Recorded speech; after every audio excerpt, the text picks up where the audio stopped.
As I mentioned, is the end of the marathon, right? So you might be a little bit tired. There is days where you're going to be kind of fed up with the work and kind of fed up with writing. But in this way, if you get to those days where you don't feel like writing, where you don't have the energy, you can afford to take a couple of rest days.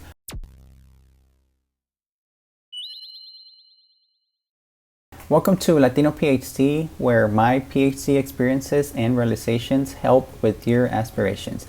Today we're diving into the topic of the last 12 to 18 months of the PhD process. If you find yourself in this situation and you're currently thinking, what should I be doing within this time? Then this is a video for you.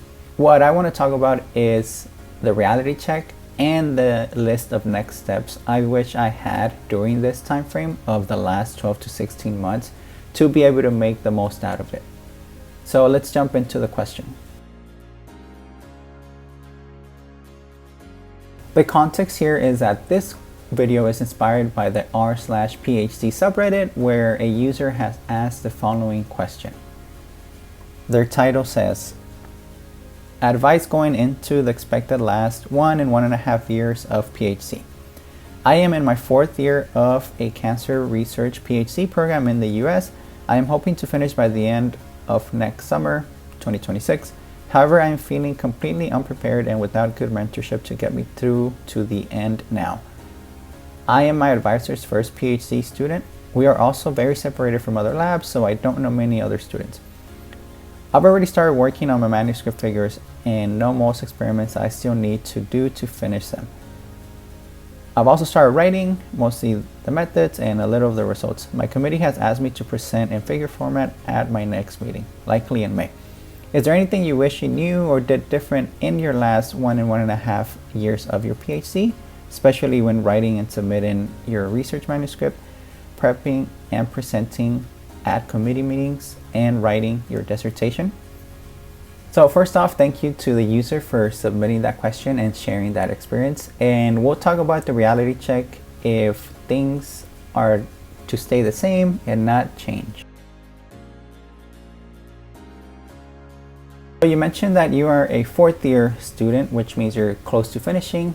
So there is a process leading up to completing the degree, at least in my case. So if we start backwards, right, I got the PhD, but before that I had to complete edits on my dissertation.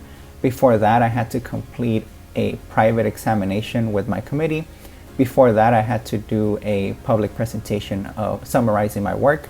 And before that I had to submit my final draft of the dissertation at that time. And so for me that was about a 6 to 8 week timeline, so about 2 months. You mentioned you have 12 to 18 months, so you are in good shape when it comes to this specific process. You mentioned that you are feeling completely unprepared and without good mentorship at this stage, and you mentioned that you are your advisor's first PhD student.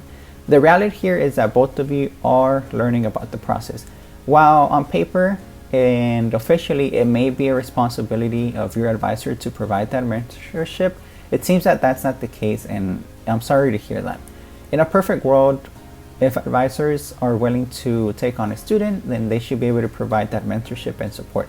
But the reality here is that given that it's your advisor's first time and the first experience, they may not have an optimal support system to provide that mentorship for you. And without that mentorship, you might struggle. You don't want to find yourself in a situation where your university may have specific guidelines for you to finish that only your advisor knows about, and given the lack of mentorship, those may not have been communicated well. Like, that's a worst case scenario, and that is not where we want to be. You mentioned that your lab is pretty separated from other labs, and that has caused you to not really interact with other PhD students. The reality here is that the PhD process, in addition to being a process where you learn to work and develop a professional relationship with your advisor, you should also be doing so with peers, other PhD students, postdoctoral fellows, other professors. And in this added process, this is how you build your network and start to build a community. You mentioned that given that separation, you don't know the students, and the reality here is that if that were to stay in the next 12 to 18 months, then there might be a time where you have questions or need to talk to someone and your advisor is not there. They might be too busy. The question is, who will you be able to turn to? You also mentioned that you're working on your manuscript figures and know some next steps, which are the experiments. You also have a meeting coming up, and the reality check here is that, you may already be more than familiar with this, but given everybody's busy schedule, then it's probably pretty rare for your entire committee to be able to sit all together in a table or be in one room. And so that means you're probably meeting with them, like in my case, once a semester, maybe twice a semester at most. And so the reality here is that you have to make the most out of those meetings. And if you do not make the most out of those meetings, then it might be more difficult to hear back from them later on. So having said all this and having this reality check, what can we do? So here are some next steps that come to mind. When you mentioned that you are in your 4th year of the process, some next steps would be to find out the exact submission process for your school. As I mentioned in my case, it was a 4 to 6 week timeline, and that was before I had my actual defense date in mind. So given that, find out the process and start putting those deadlines on a calendar as soon as you can. To the point where you are your advisor's first PhD student, then I would say it's in your best interest to be proactive, and given that you're not getting the support you are expecting. In this time frame of the 12 to 18 months, or let's say more realistically 10 to 12, depending on how much you need to prepare for the actual defense, make the efforts to make that mentorship system for your advisor as easy as can be. So provide some dates that they can say yes or no to meet. Provide Zoom links if it's only possible to meet via, virtually. And in those meetings, make time to talk about updates you may have on your progress, also hurdles you need to overcome. And if you reach out and don't receive that support back, just if your advisor is still too busy, then I would say leverage your other committee members and ask them for that support. Reach out to them and do so in a timely manner so you're able to get those questions answered. And even though you might be someone's first PhD student, your other advisors may have a little bit more experience with mentoring. To the point about being separated from other labs and not knowing a lot of other students, just as the example where you feel that you didn't have your advisor's mentorship, and in that situation where I mentioned it might be a good idea to start being proactive, same thing here. Reach out to students that you see, and it doesn't have to be anything grand or major, but just kind of saying hello, talking to them about the PhD process, sharing some of the insights you are learning as you're wrapping up your PhD journey. And regardless if they are students in the same phase as you, finishing up, or in the middle, or new students, as you do this, this will help you in having a support system, in addition to the system you may already have. As you mentioned, you are being proactive in your experiments and your results and making figures. And as you're working on that manuscript and the dissertation entirely, and you're working on it, and if questions may come up, write those down and keep them in mind so that when you do have your committee meeting, you are able to talk to them about those specific questions. Additionally, when you get a chance to meet with your committee meeting, ask them if you can record the audio so that you can refer to it later. Ask them about if they have any concerns about your progress. Ask them if there is anything you may be missing as far as the thinking process of your dissertation goes. It's in these meetings where you are going to grow from being a PhD student to being their colleague, and it is those conversations in those meetings that are going to help in that growth. So to your final point, and where you ask if there is anything I wish I knew differently about writing the manuscript, in submitting that research manuscript, I'll start there. Yes, so as you may already know, the process of submitting a manuscript, either the dissertation itself to your committee or for publication, could be a lengthy process.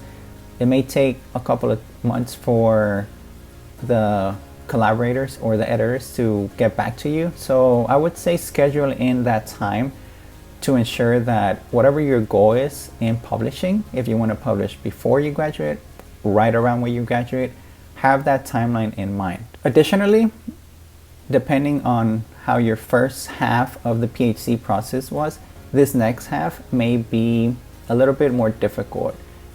So if you don't already have an established writing and learning system that works for you, I would say this is the time to play around with a couple ideas you may have and find one that is easy and fun for you. As I mentioned, is the end of the marathon, right? So you might be a little bit tired. There is days where you're going to be kind of fed up with the work and kind of fed up with writing. But in this way, if you get to those days where you don't feel like writing, where you don't have the energy, you can afford to take a couple of rest days, or even if you show up at 10% of your best self. And it sounds cliche, but having that system will help you carry you forward. And to wrap up here, another topic I wish I was thinking about during my last 12 to 18 months of the PhD process is just the question of what's next, right? I'm not sure if you have already thought about that. I know I didn't, because the only thing I had in mind really was finishing the dissertation itself. And so if you can balance out some of what you're doing for your PhD dissertation with what is next. So in these last 12 to 18 months, you might dedicate some of that time to truly prepare for what is next. That may include applications for postdoctoral fellowships or for jobs. That may include certifications you may need to get if you are thinking about going into industry. Any experiences you may need to be an attractive candidate for a job, for example, internships or consulting. And not to be left behind, your personal life, right? So what is next in your personal life? And it is that I wish I had dedicated time to, but as I said, the main goal at the time was finishing the dissertation. And what I know now is that there is life beyond the dissertation, and so you have to use that time to prepare for that as well.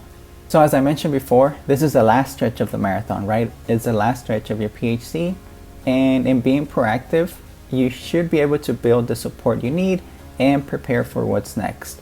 At the same time as you are finishing your PhD journey, you are also stepping into your future as a doctor. So trust in yourself, stay persistent, good luck, and you've got this. To close out your PhD process, you will need to undergo defense preparation and a defense presentation. So to learn about the single greatest idea I've ever learned about that completely changed my mentality and made me grow from being nervous to being fearless in that PhD defense, watch this video. See you on the next one.